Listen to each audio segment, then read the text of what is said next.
ओम नमः शिवाय। हम लोग आज सुन रहे हैं श्री शिव महापुराण रुद्र संहिता पार्वती खंड अध्याय 24 का 9th डे, 9वें दिन का श्लोक और अर्थ पठन। यहाँ पे मैं प्रथम दिन से शिव पुराण श्लोक सहित रख रही हूँ आप सभी के लिए, आप लोगों के लिए, आपके रिलेटिव्स के लिए, आपके फ्रेंड्स के लिए, जितने भी लोग सुनते हैं इन सभी के लिए मैं श्लोक सहित शिव पुराण रख रही हूँ। जरूर से सुनिए, जरूर से शेयर करिए, क्योंकि शिव पुराण सभी लोग संस्कृत में नहीं पढ़ पाते हैं, क्योंकि संस्कृत में पढ़ना, फिर उसको समझना और फिर उसको पारायण में लेना बहुत कठिन कार्य है।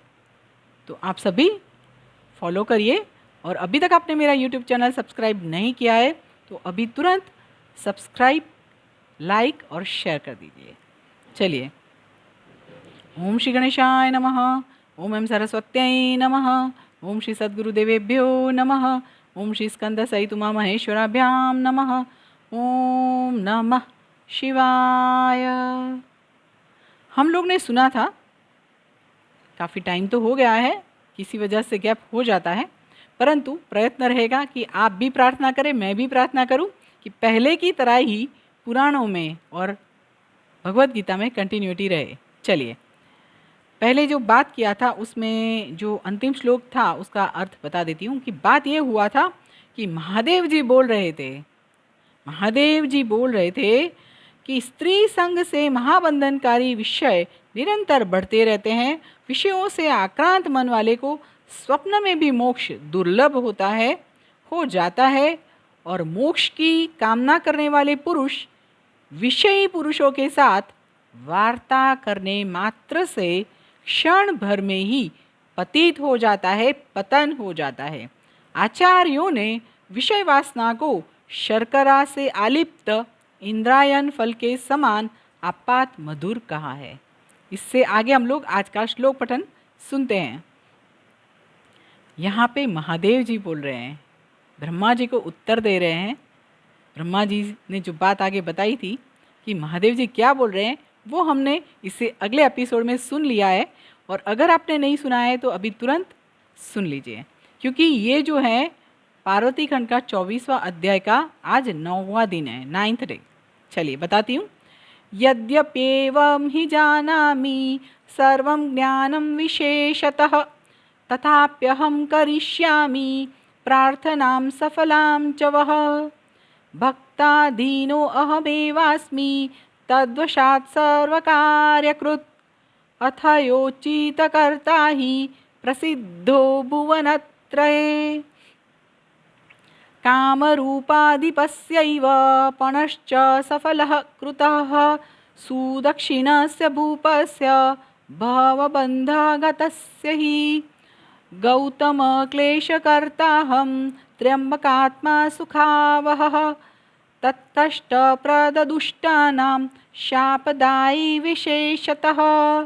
विषं पीतं सुरार्थं हि भक्तवत्सलभावदृक्, देवकष्टं हृतं यत्नात् सर्वदेवमयासुराः। भक्तार्थमसहं कष्टं बहुशो बहुयत्नतः, विश्वानरमुनेर्दुःखं हृतं गृहपतिः भवन्। किं बहुक्तेन च हरे विधे सत्यं ब्रवीम्यहं, मत्पणो अस्ति यूयं वै सर्वे जानीत तत्त्वतः। आज यहाँ पर रुकते हैं। चलिए मैं अर्थ पठन बताती हूँ। महादेव जी आगे बोलते हैं कि यद्यपि मैं समस्त ज्ञान विशेष रूप से जानता हूँ, फिर भी मैं आप लोगों की प्रार्थना को सफल करूँगा। तीनों लोकों में मेरी प्रसिद्धि है कि मैं भक्तों के वश में होने से सभी प्रकार के उचित अनुचित कार्य करता हूँ। ये महादेव जी बोल रहे हैं।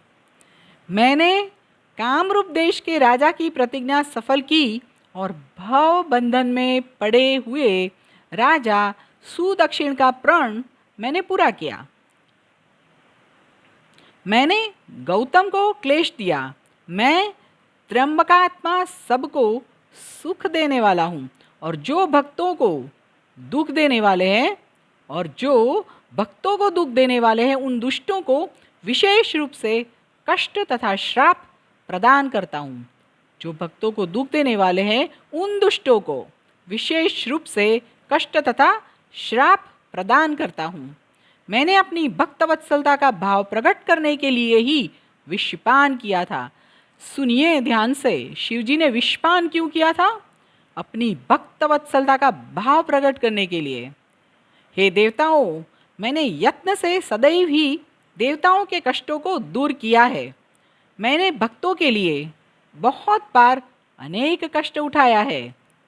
शिवजी ने भक्तों के लिए बहुत बार कष्ट उठाया है। मैंने विश्वानर मुनि के घर गृहपति के रूप में जन्म लेकर उनके दुख को दूर किया है। हे हरे, हे विदे, मैं अधिक क्या कहूँ? इससे ज़्यादा मैं क्या कह सकता हूँ? मैं सत्य कहता हूँ और मेरी जो प्रतिज्ञा है उसे भी आप लोग अच्छी तरह से जानते हैं। मैंने श्लोक पठन आज यहाँ तक किया है, तो अर्थ पठन यहाँ तक का बता दिया। ध्यान से सुनिएगा, प्रथम दिन से सुनिएगा, प्रयत्न करिए, शिव पुराण श्लोक सहित सुनिए। चलिए आज यहाँ पे रुकती हूँ। मेरे साथ बोलिए, ओम नमः शिवाय, ओम नमः शिवाय, ओम नमः शिवाय, हर हर महादेव।